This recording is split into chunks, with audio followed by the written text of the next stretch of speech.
Would you pray with me? Keep watch, dear Lord, with those who work or watch or weep this night, and give your angels charge over those who sleep.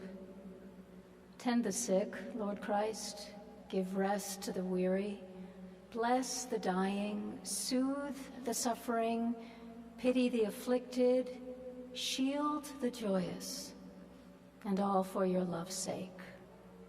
Amen. Merry Christmas. Our spiritual ancestors who lived as we do in the northern hemisphere determined a long time ago that we would celebrate Jesus' birth in December.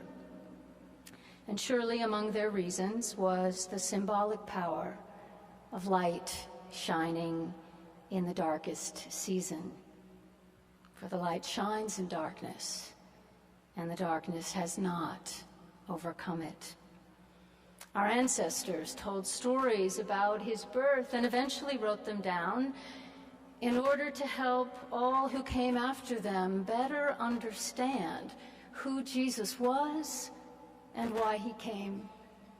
He was and is still God with us. He was God with us, and he came and comes to us still for love's sake. Love came down at Christmas, as the carol goes. Love incarnate, love divine, for love's sake. Christmas, and I'm quoting now my colleague, Bishop Rob Wright, Christmas is the celebration of God's genius, love wrapped in flesh to accomplish a dream. In him, the scriptures teach us, the fullness of God was pleased to dwell. He came full of grace and truth, and in him we have received grace upon grace, not for any merit of our own, but for love's sake. And while the Word made flesh is God's genius, Christmas itself, all of this, and all that we wrap around it, according to our family and cultural traditions, all of this is an entirely human creation. And surely you've wondered, as have I, why we do what we do on Christmas. On this holy night, I'd like to offer the most hopeful, inspired answer that I have found, out of the conviction that our lives find their meaning in the biggest stories we can imagine and place ourselves in. If the biggest story we can imagine, writes Rachel Held Evans, is about God's loving and redemptive work in the world, then our lives will be shaped by that epic. If the biggest story is something else, like follow your bliss, he who dies with the most toys wins, then our lives will be shaped by those narratives instead. But it's Christmas Eve, friends, and we're in this beautiful cathedral. So why not, for tonight, strive to place ourselves in the most wondrous story of all? So here we go. And now I quote the great African-American theologian and mystic Howard Thurman. Listen to this. Celebrating Christmas affirms our solidarity with the whole human race in its long struggle to become more humane and to reveal the divinity in which all humanity shares. He goes on, when we build our creche, when we decorate the evergreen, when we hold our romantic tryst under the mistletoe, prepare the festive meal, share our gifts, as a celebration of the privacy and the universality of love, when we take time to remember in many ways those who have touched us in the midst of the traffic of the commonplace, and sing our ancient carols to honor the birth of Jesus. When we do all these things, we become witnesses and instruments of God's love and care. In that story, you and I are witnesses and instruments of God's love and care. When we do what we can, when we, like Jesus, show up for love's sake, in some small way, we put human flesh on God's love. Sometimes in full awareness of what we're doing, more often with no awareness at all. To the strong and the weak, Thurman says, to the happy and the sorrowful, the believer and the unbeliever, the Christian and the non-Christian, there is the ever-present hope of tidings of great joy that can find their way into the human heart and life. Before you leave tonight, identify for yourself some way in which you know you are or have been an instrument of hope's fulfillment for someone else. You have. Allow yourself to feel God's gratitude for that, for the ways that you show up for love's sake. When we celebrate Christmas, I also think we open ourselves to the possibility that God has something to give us, to offer us in the specificity of our existence right now. And as I was preparing for this moment, standing right here in front of all of you, I wondered what the gift might be for you. I have no idea. But I believe it's here for you. And that all you need to do is to receive it, whatever it is. And in my experience, the gift, this kind of gift from God, comes in and through the most ordinary things. It could be as small as a gesture, a word, a grace given you, a quiet miracle that you could miss if you weren't paying attention. I think we show up to pay attention and see if there might be something for us. And that's the other message our ancestors wanted us to take from these stories of Jesus' birth. There are these amazing moments when an ordinary life like mine, like yours, shines with extraordinary brightness, when our hearts are warmed by gentle gifts of forgiveness and peace. Now, I warn you, the gift by design is fleeting. It gives us a moment, not a lifetime of clarity.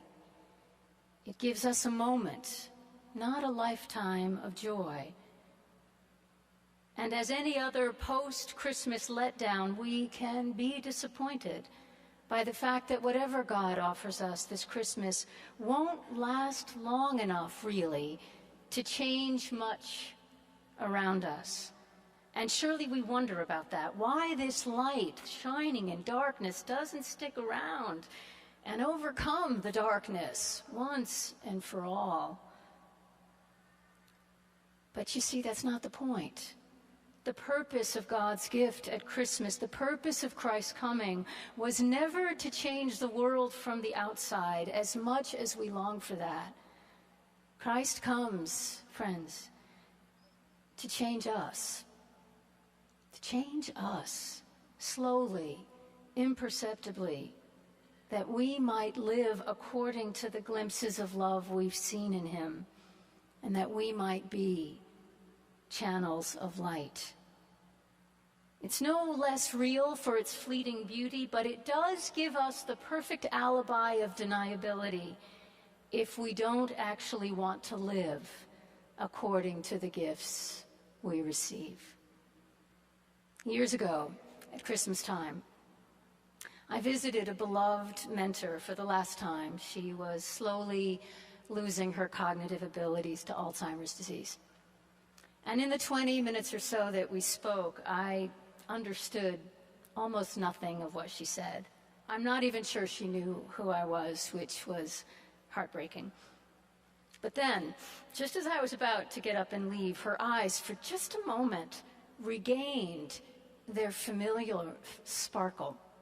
And she looked deeply into my eyes, and she told me that she loved me. And then she charged me to live my life in a very specific way that, in light of past conversations, only she and I would understand. And then, just as quickly, her confusion and ramblings returned. And I left wondering, what on earth had just happened? Did she actually say what I thought she'd say? Did I imagine it? It was amazing. It was this moment of light and truth and love. And then it was gone. And I had a choice. Would I live as if that Christ moment between us had happened or not?